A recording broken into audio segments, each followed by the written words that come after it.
있습니다. 주의 성령 하나님, 이제와 저희 죽을 때 저희 죄인을 위하여 빌어주소서. 아멘. 네, 식사 맛있게들 하셨죠? 네. 네, 이제 우리가 오전에 제 강의 첫 번째 듣고 이제 두 번째 강의, 아까 우리가 본 거에서 이어서 할게요. 우리가 첫 번째 제 시간에 성모님 공경의 역사를 살펴봤고, 오늘은 성모 마리아에 관한 그 교의, 아까 몇 개 있다고 했죠? 네, 4개가 있습니다. 4개를 이 시간에 다 보면 참 좋겠지만 제 예상에는 하나 정도 보면은 많이 볼 것 같아요. 어렵거든요. 굉장히 어렵습니다. 그래서 여러분들 아마 소화가 금방 될 거예요. 너무 어려운 거 생각하다 보면 배가 고파올 거니까. 첫 번째로 성모님에 관한 가장 첫 번째 교의는 하느님의 어머니이신 마리아. 마리아를 하느님의 어머니라고 부르는 일은 초대 교회까지 소급됩니다. 3세기경부터 시작되어 오늘날까지 전해지는 기도인 일을 마치고 바치는 기도에 이미 마리아를 하느님의 어머니로 부르고 있습니다. 천주의 성모님, 당신의 보호에 저희를 맡기오니 어려울 때 저희의 간절한 기도를 외면하지 마시고 항상 모든 위험에서 저희를 구하소서. 영화롭고 복되신 동정녀시여. 이 기도 많이 들어보셨죠? 네. 어디에 나와요? 레지오 마친 기도에 항상 나오잖아요. 예. 너무 익숙해서 지금 답을 안 하시는 거죠? 예. 이 기도가 3세기 그리스도인들이 바쳤던 기도입니다. 지금 몇 세기죠? 20세기. 그러면 몇 년 동안 바친 거예요? 네, 1800년 동안 바쳐온 기도입니다. 이게 그냥 우리가 바치는 모든 기도문들은 그냥 어느 날 하늘에서 뚝 떨어지거나 누가 이런 기도 한번 바쳐봐야 되겠다 해서 그렇게 쑥 들어오거나 그런 거 없어요. 네. 최소한 몇백 년에서 최대 1000년 이상 된 기도를 우리가 바치고 있는 겁니다. 뭐 성모성도 그렇고 주님의 기도는 뭐 말할 것도 없고. 3세기부터 신자들은 성모님을 그냥 부르지 않았고 하느님의 어머니라고 불렀다는 거예요. 하느님의 어머니. 이 하느님의 어머니라는 말을 여러분들이 이해를 잘 하셔야 되는데, 우주 만물을 창조하신 하느님께 아버지나 어머니가 있을 수 있겠습니까? 없겠습니까? 있다 손 들어보세요. 없다 손 들어보세요. 그건 안 돼요. 둘 중에 하나. 다시, 자, 있다 손 들어보세요. 네, 손 내리고, 없다 손 들어보세요. 손 내리세요. 나머지 뭐예요? 지금 아까 먹은 음식도 소화 안 됐는데도 이상한 질문을. 근데 잠깐만, 있다는 분들은 왜 있는 거예요? 지금 있다에 몇 분 손 들었는데, 우주 만물을 창조하신 하느님에게 아버지가 있다는 분은 왜 있는 거예요? 어떻게 있는 거예요? 엄마는 어떻게 있는 거예요? 예? 이래서 위험한 겁니다. 제가 그래서 손 들어보란 거예요. 꼭 몇 분이 걸리더라고요.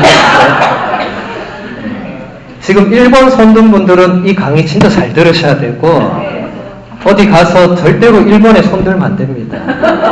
여기서 드신 게 참 다행입니다. 딴 데서 들었으면 바로 공격, 개신교 바로 공격 들어오는 거예요. 너네가 그러니까 마리아교다 이렇게 되는 거거든요. 1번 손 드신 분은 오늘부터 무조건 2번으로 선회하셔야 됩니다. 본인의 소신을 굽혀야 됩니다. 그래서 하느님의 어머니라는 이 표현이 이제 오늘 강의 때 보겠지만 일단 제가 간단하게 말씀드리면 창조주 하느님에게 어머니가 있다 이 표현이 아니에요. 이거 이제 무지한 사람들이 또 이걸 공격해요. 너네는 마리아 교내 창조주에게 어머니가 어디 있냐. 대단히 이 교의 자체 의미를 모르는 거예요.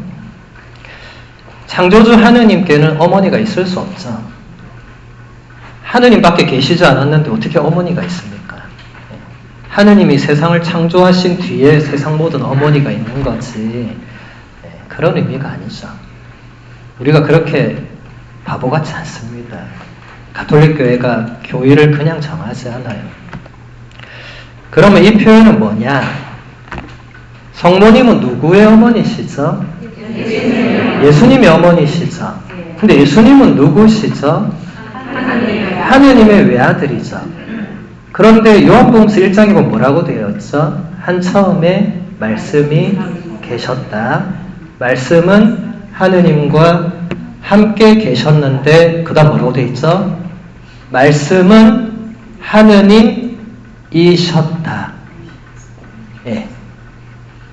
지금 여러분 이 문장의 의미를 이해 못한 사람 없을 겁니다. 그러면 한 처음에 말씀이 계셨고 말씀이 하느님과 함께 계셨고 말씀이 하느님이다 하면 결국 그 말씀이 뭐라는 거예요? 말씀이 하느님이라는 거예요. 그런데 말씀이 사람이 되시어 우리 가운데 사셨다고 또 뒤에 가면 나와요. 1장 14절에. 그러면 예수님은 결국 누구하고 같은 거예요? 하느님하고 같은 분이라는 거죠. 본질적으로. 신성으로 볼 때. 그래서 예수님의 어머니를 하느님의 어머니라고 부를 수 있고 이미 3세기부터 신자들이 그렇게 불러와서 1800년 동안 불러왔다는 거예요. 이해가 되십니까? 그거를 모르는 사람들이 아까 1번 손든 사람들의 논리로 이렇게 비난하고 공격하고 이렇게 한 거예요. 그래서 여러분들 오늘 이 시간 이후로 절대로 1번에 손들면 안 되고 2번에 다 손을 드셔야 됩니다. 제가 지금 말한 1, 2번은 정치적인 1, 2번이 아니에요. 하느님의 그 어머니 의미의 1, 2번을 말한 겁니다. 자, 그러면 이제 본격적으로 이 교의의 의미와 또 형성 과정 이런 것을 보도록 할게요. 왜냐하면 이걸로도 공격을 우리가 많이 받기 때문에 공부를 제대로 해야 됩니다. 공격 받는 것까지는 뭐 개인의 자유니까. 공격하는 건 개인의 자유예요. 근데 가톨릭교회 신자라면 어느 정도는 그래도 방어를 할 수는 있어야 돼요. 100%는 못해도 최소한의 방어는 해야 돼요. 아니 본인이 믿고 있는 신앙의 그 내용에 대해서 본인이 아무 방어를 못하면 그건 좀 문제가 있잖아요. 그러니까 오늘 이 시간 동안 이 교의에 대해서 확실하게 좀 배워둘 필요가 있습니다. 마리아의 하느님의 어머니 되심은 마리아께서 여신임을 뜻하지 않고 그 아드님이신 예수님의 신성 때문이라는 사실이 에페소 공의회에서 명확하게 드러났습니다. 그렇기에 교부들은 거룩한 동정녀 마리아를 하느님의 어머니로 부르기를 주저하지 않았습니다. 훗날 칼케돈 공의회는 이를 재확인하였습니다. 곧 예수 그리스도께서는 우리를 위하여 우리의 구원을 위하여 하느님의 어머니 동정 마리아에게서 태어나셨다라는 것입니다.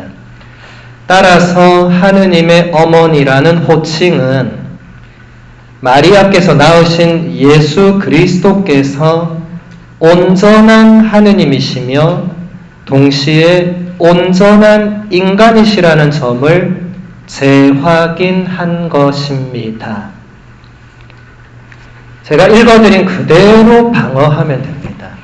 왜냐하면 공격이 대부분 여왕, 여신 이런 공격이거든요. 그래 하느님의 어머니 그래 좋다. 근데 그게 여왕, 여신의 의미가 아니냐. 또 신자들이 할 말이 없어요. 그런 의미인가? 거기까지 생각 안 해봤거든. 예. 그게 아니라고 벌써 431년에 열린 에페소 공의회에서 이 표현은 그런 의미가 아니다 라고 얘기를 해요. 여러분, 왜 그 회의가 에페소에서 열렸는지, 여러분 에페소 가보신 분 손 들어보세요. 가보신 분. 네. 손 내리시고. 에페소는 사도 요한이 있었던 곳이잖아요. 성모님을 마지막까지 모셨던 곳이잖아요. 근데 에페소는 원래 그 고대에서부터 에페소라는 그 도시는 전통적으로 이 여왕의 도시였어요. 여왕. 그 에페소라는 도시에서 오래전부터 모셔온 여신, 그러니까 여왕이 아니고 여신이 있었어요. 여신. 그리스에 아테나 여신이 있는 것처럼 에페소에도 그 여신이 있었어요. 그런데 그 여신을 섬기던 곳에서 431년에 공의회가 열려서 성모님이 하느님의 어머니시다. 그런데 에페소 사람들이 섬기는 그런 여신처럼 우리가 모시는 게 아니고, 여기서 말씀드린 것처럼 성모님이 낳으신 예수 그리스도께서 하느님이시면서 인간이라는 그 우리 신앙의 또 다른 교의가 되겠죠. 그 신비를 재확인시키는 그런 표현이다. 자, 여러분 공의회라는 말 들어보셨어요? 네. 어디서 들어봤어요? 예, 제2차 바티칸 공의회 들어보셨죠? 그거 언제 열렸습니까? 1962년에 열려서 언제 끝났죠? 1965년에 끝났죠. 그래서 1965년 이전에 성당 다녔던 분 손 들어보세요. 미사를 참석해봤다. 예. 그때 미사 언어가 뭐였어요? 예, 라틴어였죠. 그때 신부님이 이렇게 미사했습니까? 등 돌리고 미사했습니까? 등 돌리고 미사했죠. 그래서 신자들이 미사를 알아들었습니까? 못 알아들었습니까? 하나도 못 알아들었죠. 그래서 미사 중에 묵주기도 하는 신자가 많았습니다. 알아듣지를 못하니까. 그래서 미사 중에 종을 쳐줬어요. 왜냐하면 신자들이 지금 뭐가 진행되는지, 또 신부가 등 돌리고 있으니까 알 길이 있나, 앞에서 뭘 하긴 하는 것 같은데 안 보이잖아요. 예. 그러니까 종을 땅 치면 이제 묵주기도 하다가 탁 이제 고개를 들어보면 성체가 이렇게 올라가는 거예요. 아, 지금 성체 축성의 순간이구나. 예. 그렇게 해서 종치기 시작한 겁니다. 그래서 바티칸 공의회 이전까지는 2000년 동안 미사는 라틴어로 봉헌되어 왔죠. 그래서 여러분들 얼마나 우리가 행운의 시대에 살고 있는지 모릅니다. 여러분 지금 한국말로 미사 봉헌하니까 얼마나 좋아요. 지금 제가 라틴어로 저기서 등 돌리고 미사한다고 생각만 해보세요. 제가 미사하는데 성부와 성자와 성령의 이름으로 하며 주님께서 여러분과 함께 이렇게 하고 있다. 여러분 이제 그럼 다 묵주를 또 손에 들 겁니다. 우리는 성모님의 분배니까 미사 시간 내내 묵주 기도를 열심히 해야 된다. 예전에 실제로 그랬어요. 지금 바뀐 게 제2차 바티칸 공의회의 그 전례 개혁의 덕분이죠. 그러니까 우리가 모국어로 미사를 드린 게 100년도 안 됐어요. 네. 한국어, 영어, 스페인어 미사가 100년도 안 됐습니다. 자, 그런데 그게 중요한 게 아니고 공의회라는 이게 이제 중요하다는 걸 뭔가 여러분 느끼는 거예요. 공의회 이전과 이후가 이렇게 다른 거예요. 공의회가 뭔가를 지금 바꾼 거죠. 예.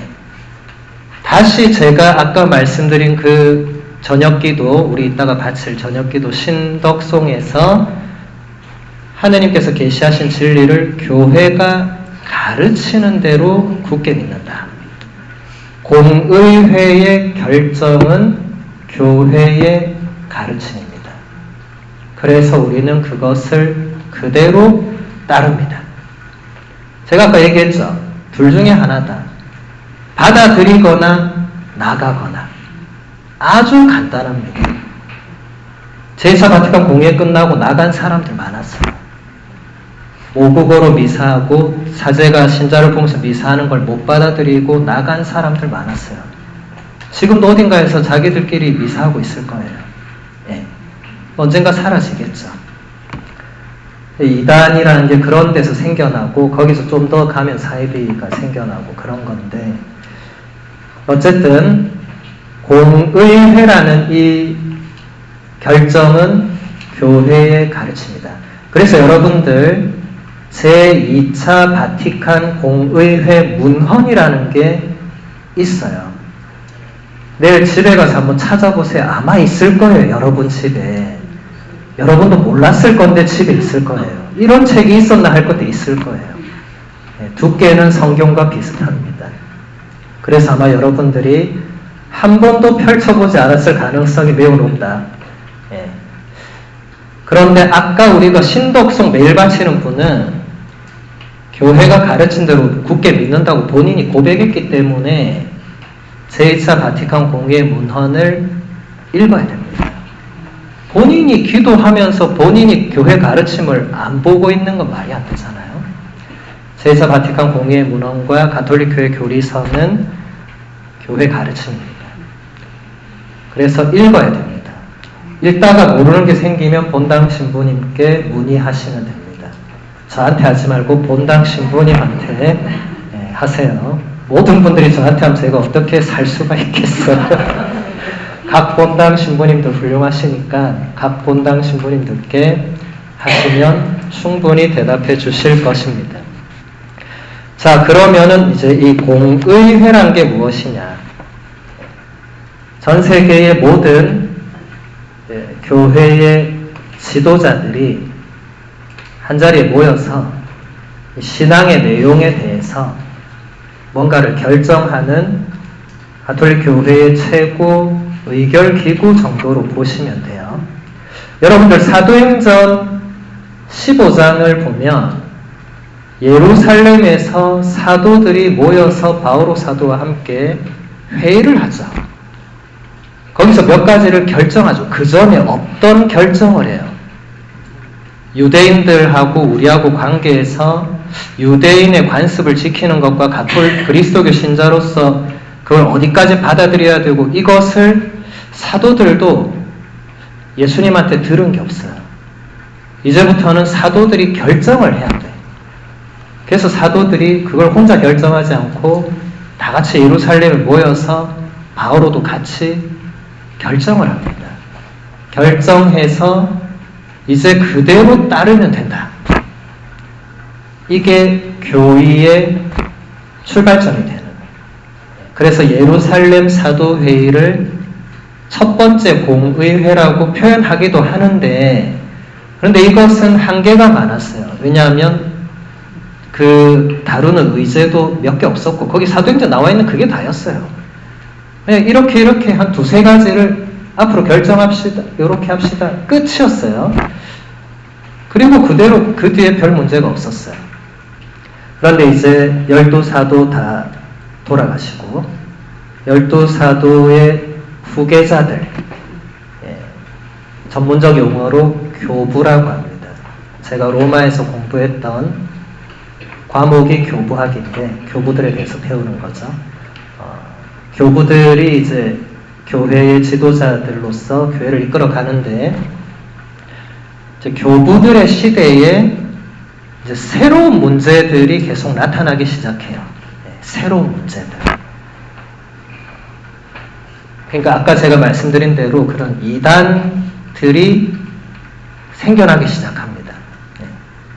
이단은 하느님의 계시 진리를 교회가 가르치는 대로 받아들이지 않는 모든 것은 다 이단이에요. 본인은 억울할 수도 있어요. 근데 어쩔 수 없습니다.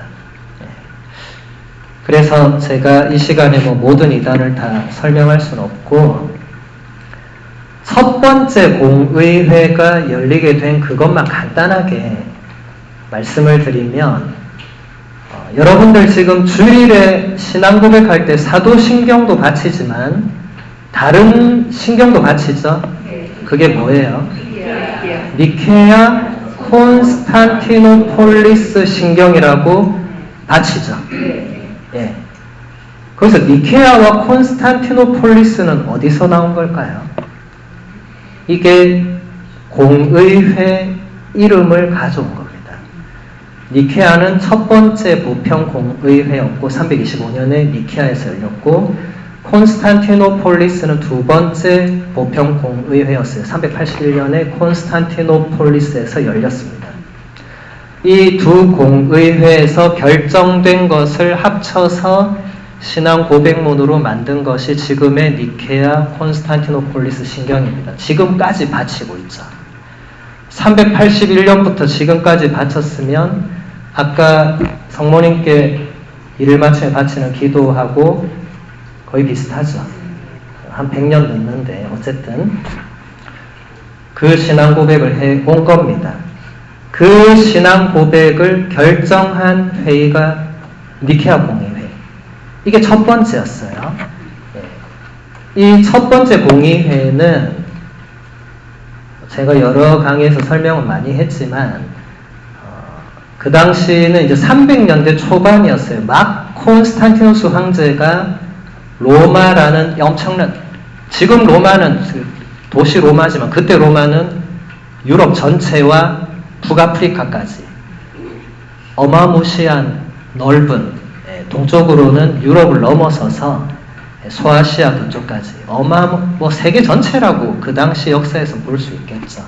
거기를 콘스탄티누스 황제가 통일을 시켰죠. 최초의 통일 황제입니다. 그 전까지는 뭐 4명이 갈라서 하다가 뭐 이런 식으로 했는데 콘스탄티누스 황제가 모든 전투에서 다 이기고 최초의 통일 국가 황제가 되었죠. 콘스탄티누스 황제의 어머니가 헬레나 성녀죠. 아주 독실한 가톨릭 신자였죠. 콘스탄티누스 황제도 어머니 영향을 상당히 받습니다.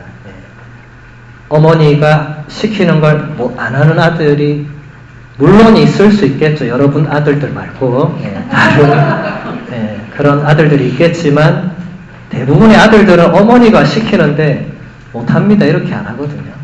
다 해줍니다. 그래서 지금 라테란 대성전도 콘스탄티누스 황제가 다 지어주고 엄청나게 가톨릭의 헬레나 성녀가 큰 일을 하셨죠. 근데 그 황제가 로마를 통일하고 얼마 되지 않아서 이제 소문이 들려오기 시작하는데 그리스도교 신자들이 서로 반으로 갈라져서 싸우고 있다는 소문이 들어와요. 처음에는 황제가 성당에서 저희끼리 싸우는데 내가 왜 이러면서 신경을 안 썼는데 이게 점점 싸움이 커지더니 둘로 갈라질 지경에까지 된 거예요. 그런데 그때 이 그리스도교는 이제 박해가 끝나고 콘스탄티누스 황제의 어머니가 그리스도교 신자였기 때문에 급속도로 퍼져나가기 시작해서 300년대 말에는 그리스도교가 로마의 국교가 되기까지 하거든요. 근데 그 이전까지 이미 수많은 사람들이 이제 성당에 와서 한 번에 몇천 명씩 세례를 받아요. 이제 그런 상황에서 이게 둘로 갈라지니까 황제가 이제 상황의 심각성을 느낀 겁니다. 이게 뭔가 좀 심각하고 성당 내에서 그냥 계파 싸움이 아니구나. 나라가 분열될 지경에 이르렀구나. 황제가 알아보니까 아리우스라는 그 시대의 최고의 그 설교를 잘하는 사제가 있었는데 아리우스라는 이 사제가 강론이나 이렇게 강의를 하면서 예수님은 하느님과 똑같은 분이 아니시라고 강론을 하는 거예요. 제가 아까 요한복음 1장 얘기하면서 하느님의 어머니가 얘기하면서 예수님은 하느님과 본질적으로 신성으로 똑같다고 했고 여러분 다 동의했잖아요.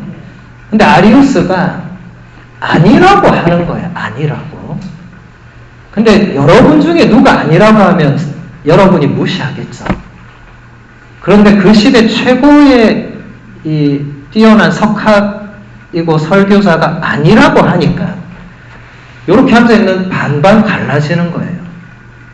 그래도 저분이 뛰어난 석학이니까 저분 말이 맞을 거다. 근데 또 반대쪽에서는 아니 요한복음 1장에도 이미 나와 있고 이때까지 우리가 하느님과 같은 분이라고 계속 고백했는데 뭔 소리야. 이렇게 된 거죠. 아리우스라는 이 사제는 대단히 뛰어난 사람이었던 건 분명합니다.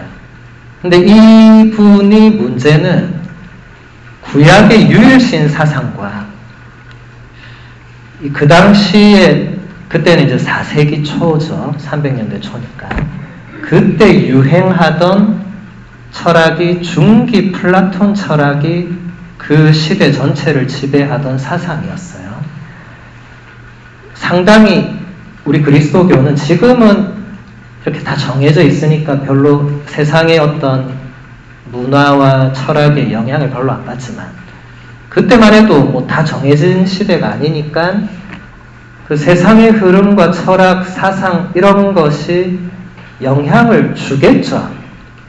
영향을 안 줄 수 없죠.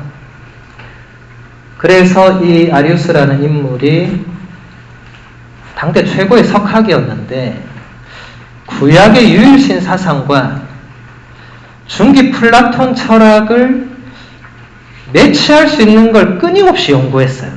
예. 이제 여러분 슬슬 표정들이 머리가 아파오기 시작하는 소화가 다 됐다는 분들이 보였어요. 신부님 저는 플라톤 이런 말만 들어도 지금 옛날 소시적에 시험 못 쳤던 생각도 나시고 할 건데 너 자신을 알라를 플라톤이 말했나 소크라테스가 말했나 헷갈리는 분도 있을 건데 그 정도로 고대 철학자들이 근데 우리 그리스도교에 영향을 많이 줬습니다. 특히 플라톤과 아리스토텔레스가 상당한 영향을 줬어요. 그래서 이 아리우스가 고민 끝에 여러 성경 구절을 찾아서 근거로 제시한 게 구약의 유일신 사상은 이건 바뀔 수 없죠. 하느님은 한 분밖에 없습니다. 여러분도 여기서부터 조심해야 됩니다. 하느님은 한 분밖에 없습니다. 맞습니까? 틀렸습니까? 맞습니다. 맞죠? 네. 그럼 사람들이 그러면 예수는 뭐예요? 이를 묻는 거예요. 하느님이 한 분이고 온 우주 만물을 창조하신 분인데 한 분인데 예수는 뭐예요? 물으니까 사람들이 금방 내가 맞다고 했는데 예수는 뭐예요? 하니까 얘는 뭐지? 이렇게 되는 거예요. 얘랑 같은 거 아니야? 이렇게 얘기하니까 얘가 아니라는데요. 이제 이런 식으로 되는 거죠. 아리우스 시대도 사람들이 벌써 물었겠죠. 아리우스가 고민을 많이 했어요. 유일신 사상을 깰 수 없다. 그런데 그 플라톤 철학도 깰 수 없다. 근데 뭔가 또 예수를 버릴 수도 없고 그렇다고 유일신 사상에 올릴 수도 없다. 올리면 이신론이 됩니다. 신이 둘인 거죠. 이단입니다. 성령도 올리면 신이 셋이면 삼신론, 이것도 이단입니다. 이 대단히 어려운 거예요. 여러분은 진짜 지금 태어난 걸 감사해야 돼요. 그냥 다 정해놨잖아. 이제 머리 아플 일 없잖아요. 삼일체라고 다 정해놔 버렸잖아요. 근데 아우구스티노 성인 같은 분은 이게 확실히 돼 있지 않을 때 삼일체 이걸 풀려고 몇 년을 고민하고, 이 유명한 일화 다 아실 거예요. 바닷가를 거닐다가 한 어린 아이가 조개 껍질로 바닷물을 떠서 모래사장에 붓고 있는 그 이야기 다 들어보셨죠? 아우구스티노가 머리가 아픈데 웬 애가 계속 바닷물을 뜨고 있으니까 귀여워서 한참 보고 있는데 애가 계속 그러고 있으니까 성인이 물었죠. 너 뭐하니? 이렇게 물은 거예요. 그 꼬마가 이렇게 대답했죠. 나는 이 조개 껍질로 이 바닷물을 다 떠가지고 여기 모래사장에 담으려고 한다. 아우구스티노 성인이 너무 아이의 대답이 귀여우니까 이제 그냥 웃고 말았어요. 근데 그 순간 아이가 사라집니다. 깜짝 놀랬죠. 금방 대화하던 애가 눈앞에서 없어졌으니까 내가 늙었나 아니면 헛것을 봤나 가만 생각하다가 그 아이가 본인이라는 것을 깨닫죠. 지금 본인이 삼위일체 신비를 그렇게 머리를 싸맸는데 이게 저 한없는 바다를 조개껍질이라는 자기 머리와 이성과 지성으로 담아서 모래사장에 신자들에게 그거를 다 담아주려고 했던 자신의 어리석음을 깨닫게 됩니다. 그래서 유명한 문구를 남기죠. 불합리하기 때문에 나는 믿는다. 아주 유명한 문구입니다. 이성적으로 이해되고 합리적인 거는 굳이 안 믿어도 됩니다. 여러분이 생각할 때 이해되는 거는 안 믿어도 되는 거예요. 그런데 여러분이 생각할 때 이해가 안 되는 거는 이제 믿음의 문제로 넘어갑니다. 동정녀가 잉태하고 아들을 낳았다. 이것은 이성적으로 이해할 수 있습니까? 없습니까? 없죠. 합리적입니까? 불합리합니까? 불합리하죠. 그럼 이것은 믿을 거냐 말 거냐로 넘어가는 거예요. 예, 믿으면 교회 안에 있는 거고 안 믿으면 나가서 다른 종교 만들든지 아니면 그냥 알아서 살든지 둘 중에 하나입니다. 항상 간단합니다. 근데 아우구스티노 성인은 10년 동안 이단에 몸담았던 인물이죠. 이단의 위험과 독을 누구보다 잘 알던 인물이죠. 그래서 아우구스티노 성인은 그 불합리함을 가톨릭 교회가 가르치는 대로만 믿고 받아들인다. 그 위대한 석학도 자신이 더 이상 풀어낼 수 없는 것에 대해서는 믿고 받아들인 거죠. 그래서 이 아우구스티노보다 이미 한 세기 앞서 있는 아리우스라는 사제는 아직까지 그러기 이전이었기 때문에 본인의 주장을 굽히지 않았습니다. 왜냐하면 본인이 볼 때 본인의 해석대로 하면 모든 게 오케이가 될 것 같았거든요. 굉장히 아리우스도 고민을 많이 했어요. 예수님을 하느님과 똑같이는 두지 않고 약간 밑에 두는 그 하위 신으로 또 둡니다. 이것을 전문 용어로 종속론이라고 합니다. 라틴어로 subordinationista 이렇게 표현해요. sub 영어로 sub하면 뭔가 아래에 있는 거고 ordinare는 이게 질서거든요. 그러니까 맨 위에 성부 하느님, 그 다음에 성자 예수님, 그 다음에 성령님, 그 다음에 우주 만물 뭐 이런 식으로 그럴싸하죠. 근데 여러분이 이렇게 지금 고개를 끄덕인 분들은 위험한 선에 지금 가 있는 겁니다. 절대로 이제 지금부터는 정신을 바짝 차리고 제가 그럴싸하죠 해도 그냥 하면 안 되고 여기서 잘못 대답했다가는 나의 신앙이 큰일 날 수도 있으니까 우리 종속론 이단입니다. 우리는 성부와 성자와 성령이 같은 동일한 라인에 있는 거죠. 요렇게 아니에요. 이거는 수직이잖아요. 이건 아닙니다. 누가 이렇게 말하면 바로 이단아 물러가라. 성수 뿌리고 너는 물러가라 이렇게 구순하지 말고 성수만 뿌리시고 우리는 성부와 성자와 성령은 본질적으로 같은 하느님이다. 그래서 제가 아까도 얘기했지만 성경만 가지고 서로 싸우면 아무도 이길 수 없습니다. 아리우스도 성경을 근거로 주장을 그렇게 했어요. 그러니까 이 가톨릭 교회에서도 성경을 가지고 주장하니까 이걸 뭐 어떻게 반박을 해야 되는데 네가 해석을 잘못했다 이렇게 말해도 안 받아들이니까 얘를 어떻게 해야 되나. 그래서 그때 콘스탄티누스 황제가 자기 별장이 있던 니케아, 지금 터키에 있는 그 니케아에 그 당시 모든 주교님들을 다 불러 모읍니다. 주교님들이 오셔서 이 문제를 해결하세요. 나는 이거 뭐 잘 모르니까 여러분들이 교회 지도자니까 회의해서 결정하고 하라고. 여기서 이제 아타나시오라는 여러분도 이름 들어본 그 성인이 여기서 이제 엄청난 활약을 하고 그분이 이제 예수님은 하느님과 본질적으로 같다. 이것을 그리스어로 호모우시오스라고 합니다. 그리스어로 호모 하면 같은 거예요. 그리스어로 우시아 하면 본질이에요. 그래서 예수님은 하느님과 본질이 같으시다.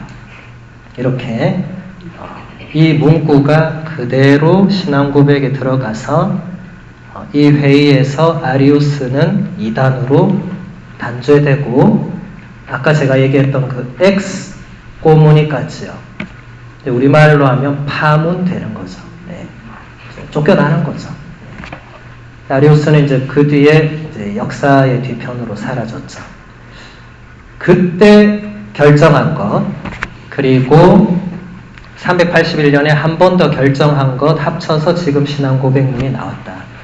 그래서 여러분, 한 분이신 하느님을 저는 믿나이다. 전능하신 아버지, 하늘과 땅과 유형 무형한 만물의 창조주를 믿나이다. 하느님은 항상 한 줄로 끝이에요. 그냥 그분은 아무도 건드릴 수 없어. 그분을 건드리면 그는 이단도 아니고 사이비도 아니고 그는 그냥 잡신교 좀 되게 만신교, 잡신교 이런 거 되겠죠. 일본에서 뭐 만신교 하듯이 신이 뭐 수만 명이고 이런 쪽으로 가겠죠. 그래서 하느님은 한 문장이면 되는데 그 다음에 또한 한 분이신 주 예수 그리스도하고 그 뒤에는 길게 나오죠. 근데 여기서 여러분들 사도신경과 니케아 신경의 차이점을 눈여겨봐야 됩니다. 사도신경은 전능하신 천주성부 천지의 창조주를 저는 믿나이다. 하느님은 한 줄 끝. 이건 똑같고 그 다음에 그 외아들 우리 주 예수 그리스도님 성령으로 인하여 동정 마리아께 잉태되어 나시고 바로 예수님이 성령으로 탄생하신 사건으로 넘어가요. 그런데 아리우스는 예수님이 그 창조 이전의 영원에서부터 예수님이 어떤 존재인가 이걸 말했거든요. 그러니까 사도신경으로는 아리우스를 반박을 못해. 성경으로도 아리우스를 반박을 해도 이건 같이 성경 구절을 서로 다른 구절을 해석하니까 이것도 결국 싸움이 안 돼. 그러니까 다시 공회가 이제 처음 열려서 예수님이 지상에 내려오기 전에 어떤 분이셨는가를 신앙의 내용을 결정해야 되는 거예요. 교리가 여기서 이제 중요한 역할을 하는 거예요. 그 이전까지는 도구말한 게 별로 없었던 거예요. 그냥 사람들이 예수님은 하나님과 똑같지 뭐 이렇게 믿었는데 누가 아니라고 처음으로 하니까 물론 아리우스가 처음은 아니지만 너무 이 사람 영향력이 세다 보니까 이거 이대로 가다가는 사람들 신앙이 다 흔들리는 거예요. 그래서 다시 니케아 신경으로 돌아오면 또한 한 분이신 주 예수 그리스도 하느님의 외아들 영원으로부터 성부에게서 나신 분을 믿는 사도신경 아예 없는 거죠. 영원에서부터 예수님은 하느님에게서 나신 분이다. 이게 예수님의 첫 번째 나신 거예요. 지상에 온 건 두 번째고. 그 다음 어떻게 되죠? 하느님에게서 나신 하느님, 빛에서 나신 빛, 창조되지 않고 나시어 성부와 한 본체로서 만물을 창조하셨음을 믿나이다. 이 부분이 아리우스를 정확하게 반박하는 구절들입니다. 여러분이 이제 이런 걸 알고 신앙 고백을 하시면 훨씬 와닿겠죠. 아리우스는 예수님이 하느님에게서 났지만 하느님이 아니라고, 하위 신이라고 했어요. 거기에 반박해서 우리는 하느님에게서 나신 똑같은 하느님이시다. 빛에서 나오신 똑같은 빛이시다. 그 다음 가장 결정적인 문장. 창조되지 않았다. 아리우스는 예수님은 첫 번째 창조물이다 이렇게 했어요. 첫 번째 창조물. 그래서 특별하고 그래서 그분을 통해서 만물이 창조되었다고 이렇게 가르쳤어요. 사람들이 그럴듯하네 하고 넘어가는 거예요. 그런데 니케아 공의회에서는 창조되지 않고 나셨다. 하느님이 세상 만물을 창조한 방식과 하느님이 당신 안에서 똑같은 본성을 지닌 또 다른 아드님을 만드신 것은 차원이 다르다는 거예요. 예. 창조되지 않고 나시어 그 다음에 성부와 한 본체로서 이게 제가 아까 말한 그 호모우시아고 만물을 창조하셨음을 믿나이다. 그 다음부터는 그렇게 여기서 눈여겨보지 않아도 될 부분입니다. 자, 그러니까 여기서 중요한 것이 처음으로 이제 공의회란 것을 통해서 도그마라는 게 이제 결정이 되고 도그마를 받아들이지 않으면 파문되고 나가야 되고 이단이 되고 하는 역사가 이제 시작이 되어서 오늘날까지 이루고 있습니다. 물론 다행히 제2차 바티칸 공의회에서 누구를 파문하고 이러진 않았어요. 제2차 바티칸 공의회는 도그마를 결정하지 않았어요. 다른 것들을 정했습니다. 미사를 등 돌리고 하던 걸 앞으로 하는 건 도그마 같은 건 아니에요. 왜냐하면 그 이전까지 2000년 동안 등 돌리고 했기 때문에 그런 것은 이제 사목적인 공의회라고 합니다. 왜냐하면 신자들이 이제 신부가 등 돌리고 미사를 하니까 이게 뭔가 제사의 의미로는 오케이. 그런데 성체성사의 그 신비를 신자들이 보지 못하는 참여가 어려운 거기다 라틴어로 하니까 말도 못 알아듣는 그런 어려움에서 공의회가 신자들이 더 전례에 참여하는 게 필요하다고 결정한 거죠.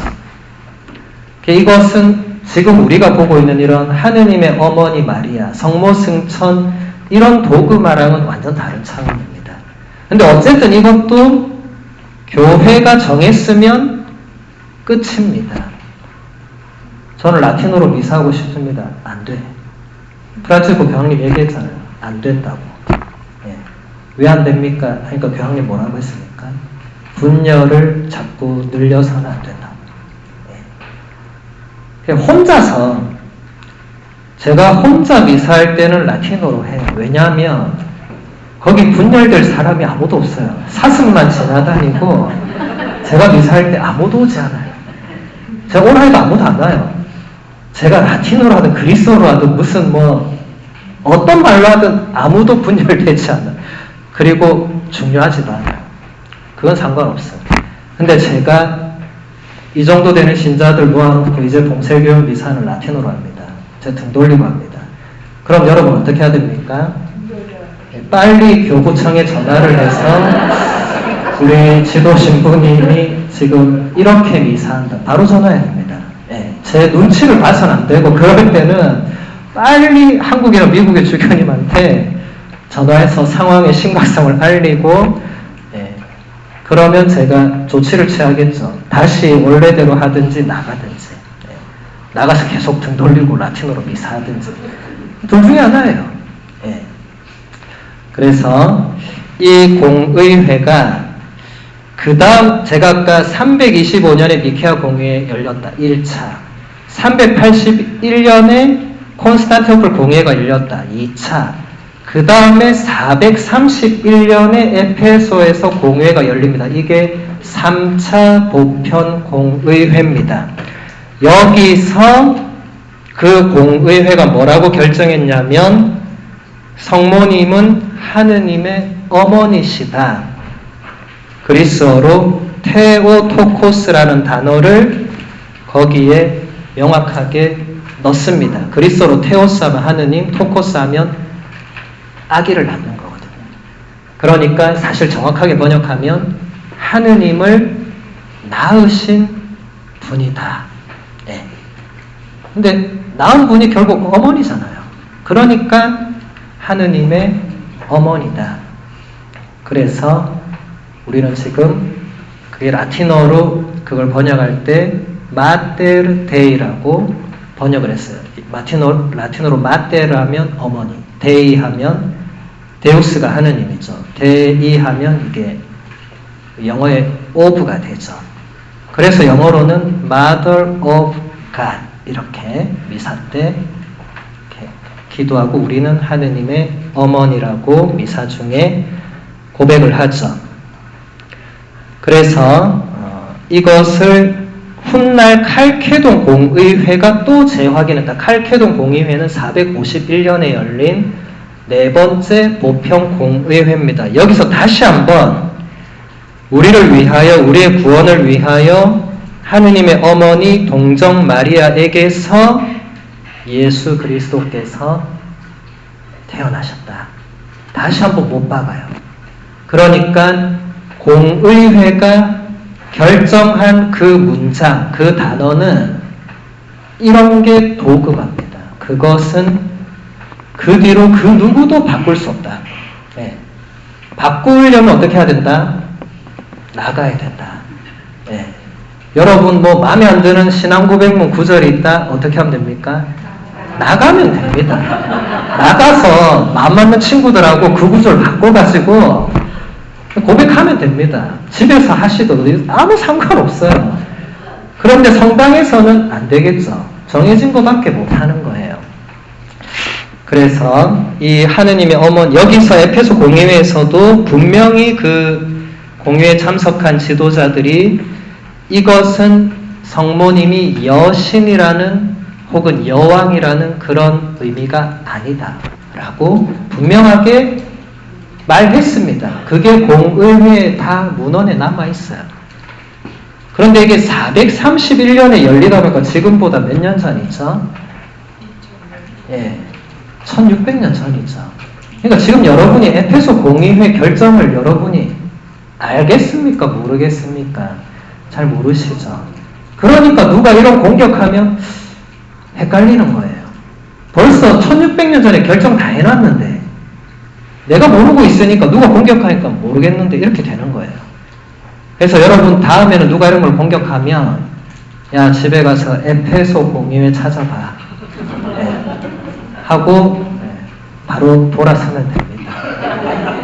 그 이상 뭐 말을 섞거나 이럴 필요는 없고 왜냐하면 여러분 살기도 바쁜데 뭘 그것까지 그렇게 그럴 필요는 없고 자, 그 다음 좀 더 자세히 이제 살펴보면 이처럼 마리아의 하느님의 어머니 되심은 마리아 자신에게서 비롯된 것이 아니라 마리아께서 하느님의 아드님이신 예수님을 낳으셨다는 사실에서 비롯됩니다.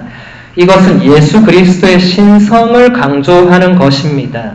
이런 점에서 교회가 마리아를 하느님의 어머니라고 부르는 것은 고대 종교사회에서 퀴벨레, 이스타르, 디아나 등을 여신으로 섬기던 이방인들의 여신 숭배와 분명하게 구별됩니다. 이제 여러분 적어도 이런 공격을 누가 해오면 우리 가톨릭 교회는 이미 4, 5세기에 그런 공격을 받았고 그런 여신 숭배 아니라고 다 결정했고 그런 의미 아니니까 너 공부 좀 더 하고 와 라고 말하면 됩니다.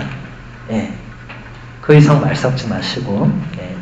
그래서 하느님의 어머니 되신 것은 성모님께서 예수님을 낳으셨다는 그 사실은 아무도 못 건드리거든요. 왜냐하면 그건 성경에 있으니까. 예. 그거는 아무도 못 건드려요. 뭐 여신 여왕 공격은 계속 해왔지만 성모님이 예수님을 낳으셨다는 그 사실 하나는 못 건드리죠. 근데 그걸 어떻게 해석하느냐가 문제인 겁니다. 그래서 여러분들도 오해하거나 착각하시면 안 되는 게 성모님은 여신이 아닙니다. 신급이 아니에요. 성부, 성자, 성령, 그 다음 성모, 대단히 위험한 생각으로 이제 가는 겁니다. 성부, 성자, 성령 끝. 성모님은 그 밑에. 제가 아까 얘기했잖아요. 성부, 성자, 성령은 수평으로, 성모님은 밑으로. 성부, 성자, 성령이 수직이면 2단. 근데 성부, 성자, 성령이 수평인데 옆에 성모가 있어도 2단. 그런데 밖에서 볼 때는 우리가 특히 레지오 단원들은 그렇게 비춰지는 것 같아요. 하도 성모님 노래를 부르니까 너네는 성부, 성자, 성령, 성모 아니냐. 그러니까 그런 것 같기도 하고 아닌 것 같기도 하고 우리 신부님도 맨날 묵주기도 하시고 저렇게 성모사 앞에서 항상 저렇게 기도하시는데 맞는 것 같기도 하고 이러면 이제 너네는 마리아 교라고 공격받는 거죠. 우리는 마리아 교입니까? 그리스도 교입니까? 그리스도교. 우리는 영원히 그리스도 교입니다. 우리는 마리아의 군대지 마리아 교가 아니에요. 분명히 알려주세요. 우리는 마리아의 군대다. 교가 아니다. 끝. 그 이상 말 섞지 마세요. 그래서 이 부분들을 여러분들이 지금 잘 이해를 하셔야 됩니다. 여러분 중에도 묵주기도 바치고 성모님께 뭔가 기도할 때 하느님과 비슷하게 기도하는 아니에요. 아닙니다. 성모님은 철저히 전구자시죠. 우리의 기도를 전해주는 역할을 하지 본인이 그래 내가 다 알아서 해줄게 너네 아들 이번에 그래 어디 대학교 오케이 내가 해줄게 그렇게 생각하는 분이 혹시 계시다면 빨리 돌아오셔야 됩니다. 위험선에 이미 가 계신 겁니다. 혹시 여러분 주위에 그런 레저 단원들 있으면 빨리 돌아오라고 얘기해야 됩니다. 그거 아니라고. 묵주기도 지향 그렇게 하면 안 된다고. 여러분 기도는 여기서 기도로 빠지면 안 되는데 여러분 기도는 한 가지만 제가 말씀드리면 기도의 핵심은 우리의 기도를 들어주시는 하느님의 마음을 움직이는 게 핵심이 아닙니다. 기도는 기도하는 내가 변화되는 게 가장 중요한 겁니다. 하느님은 변함이 없는 분입니다. 성모님도 변함이 없는 분이에요. 우리가 이랬다 저랬다 하잖아요. 약속했다가 헌신착처럼 내버렸다가 기도했다가 안 했다가 우리가 그러잖아요. 그분들은 가만히 있거든요. 그래서 여러분 기도할 때 물론 초심자 단계에서는 이거 해주세요, 이거 도와주세요 할 수 있습니다.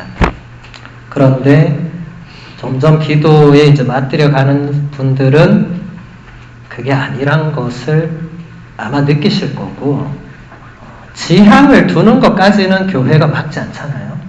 미사 지향, 묵주기도 지향 지향은 두는 건 막지 않아요. 그런데 기도를 이제 깊게 들어간 분들은 점점 지향도 바뀌어야 됩니다. 어릴 때 기도하던 대로 50년 지났는데도 기도하고 있으면 문제가 있는 거죠. 바뀌어야 되겠죠.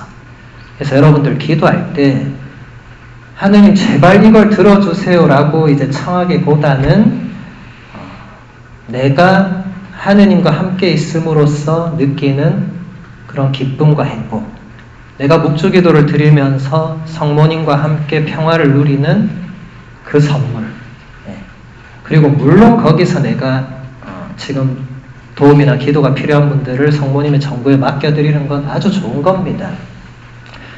그래서 여러분 기도하실 때 너무 이렇게 하느님께 이걸 들어달라, 그리고 왜 하느님이 응답을 안 해주시나, 이런 쪽에 포커스를 맞추시면 곤란합니다. 하느님이 안 들어주시는 기도라는 게 도대체 뭐가 있겠어요? 근데 여러분 다 부모님이니까 자녀가 뭘 어릴 때부터 지금까지 청할 때 생각해 보세요. 여러분이 안 들어준 게 있겠죠? 왜 안 들어줬습니까? 그럴 만한 이유가 있으니까. 애가 매일 초콜릿을 100개를 달라고 하면 어느 부모가 그래 100개 먹어, 내일은 200개 먹어. 어느 부모가 그거는 학대하는 거예요. 그렇게 하지 않죠. 너 그만 먹어. 애가 아무리 울고 뗐어도 안 돼. 라고 하잖아요. 그게 학대입니까? 그 계모예요? 아니죠. 그게 진짜 친모입니다. 계모는 달라는 대로 주겠죠. 이 하느님 입장에서도 마찬가지입니다. 우리가 말도 안 되는 청혼을 계속 하는데 그래 그거 들어줄게. 그거 아니죠. 하느님은 우리에게 가장 필요한 것, 우리에게 가장 좋은 것을 우리보다 잘 아는 분이시죠. 우리가 거기까지 갈 수 있도록 그분이 기다려 주시는 거죠. 그래서 여러분, 하느님의 침묵은 불평의 대상이 아니고 우리를 되돌아보게 하고 우리를 하느님께 더 나아가게 하는 아주 중요한 것입니다. 하느님이 침묵하면 그때 우리가 생각을 하거든요. 나의 기도가 문제가 있나? 내가 지금 뭔가 정성이 부족한가? 라고 하면서 이제 기도 방향이 올바르게 정립되어 가는 거예요. 그래서 여러분, 하느님의 침묵 앞에서 하느님 왜 내 기도만 안 들어주고 제 기도, 심지어 저 믿지 않는 놈 기도까지 왜 들어주고 이렇게 하시면 곤란하다. 다 이유가 있는 겁니다. 그래서 성모님은 하느님처럼 또 기도를 들어주시는 주체도 아니시거든요. 성모님은 어머니잖아요. 어머니니까 우리와 함께 신앙의 여정을 걸어가시면서 하느님께 우리의 이 기도를 도와주는, 전구라고 표현하죠, 이거를. 그렇게 해주는 분이시라는 것을 여러분이 오늘 분명하게 아셔야 됩니다. 하나만 더 보도록 할게요. 성모 마리아께서는 무엇보다도 신앙의 여인이십니다. 보십시오. 저는 주님의 종입니다. 말씀하신 대로 저에게 이루어지기를 바랍니다. 루카복음서 1장 38절에 성모님의 응답의 말씀이죠. 교부들은 이 신앙의 응답으로 말미암아 하와의 불순종이 극복되었다는 점을 강조했습니다. 그런 점에서 마리아를 새로운 하와라고 부르기까지 했습니다. 이 신앙의 응답은 성모 마리아를 하느님의 뜻에 기꺼이 열정적으로 응답해야 하는 피조물 인간의 전형적 모범이 되게 합니다. 사실 마리아의 모든 특은은 이 신앙의 응답에서 시작합니다. 하느님의 어머니라는 특권의 호칭도 이 신앙의 응답에서 유래합니다. 이 한 문장이 모든 것을 결정한 한 문장이 된다는 거죠. 그래서 이 문장은 이 시간에 다 볼 수는 없고 이 문장 가지고도 강의를 몇 시간을 해도 모자란 한 문장이에요. 여기서 지금 얘기하자면 이 한 문장에서 성모님에 관한 모든 것이 다 나오게 된다고. 네. 보십시오. 저는 주님의 종입니다. 일단 성모님은 당신이 당신 태중에 하느님의 아드님이 들어오신다고 할 때, 자, 여러분 한번 입장을 한 번만 바꿔서 생각해 두고서 바꾸 위험하고, 한 번만 바꿔서 가브리엘 천사가 나한테 와서 그런 말 했다. 한번 생각만 해볼게요. 네. 그냥 상상의 판타지로. 그때 인간적으로 이런 생각이 들 수 있지 않겠어요? 내가 참 잘 살았나 보네. 내가 적어도 이 동네 아줌마들하고 좀 달랐나 보네. 하느님이 이런 마음이 저는 조금 들 수 있지 않았을까? 여러분 어떻습니까? 그냥 이런 누군가 가브리엘 천사가 나한테 와서 그렇게 했을 때, 그래 내가 그동안 정말 내주 활동 열심히 하고 매일 미사하고 내가 정말 하느님이 나를 알아주시는구나 드디어. 이런 마음이 조금 들 수도 있지 않겠어요? 인간적으로. 예. 근데 성모님 마음속에 만약 이런 마음이 티끌만큼이라도 있었으면 이 대답을 할 수 없습니다. 성모님은 곧바로 이 몸은 당신의 여종입니다. 라고 안칠라라는 단어를 쓰셨거든요. 그냥 종도 아니고 여종은 그 시대는 남녀가 남자가 그 시대는 남성 상위 시대거든요. 남자가 위에 여자가 밑에. 요즘은 여자가 위에 남자가 저 밑에.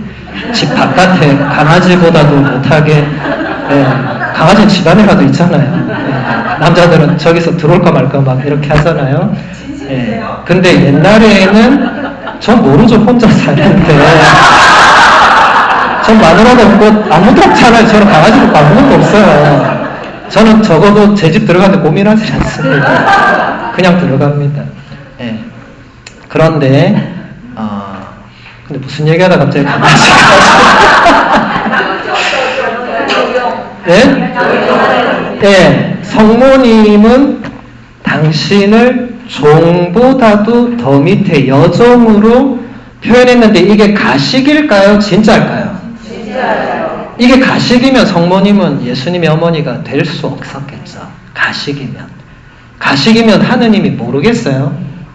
가식 덩어리, 우리도 서로 볼 때 제 가식 덩어리, 우리도 알잖아. 쟤 좀 가식 있네. 예. 우리도 느끼잖아요. 좀 남자들은 둔해서 그런 거 못 느끼지만 우리 자매님들은 그 내 눈으로 그래서 가식 덩어리 다 알잖아요. 신부님 제 여우예요 이렇게 하거든요. 제가 볼 때는 토끼 같던데 아닙니까 이렇게. 물론 제가 하는 말은 농담입니다. 또 누가 그런 말 했어 이렇게 또 저한테 끝나고 따지고 이렇게 하시면 상당히 곤란하고 다행히 여기 이틀 신자가 아무도 없네요.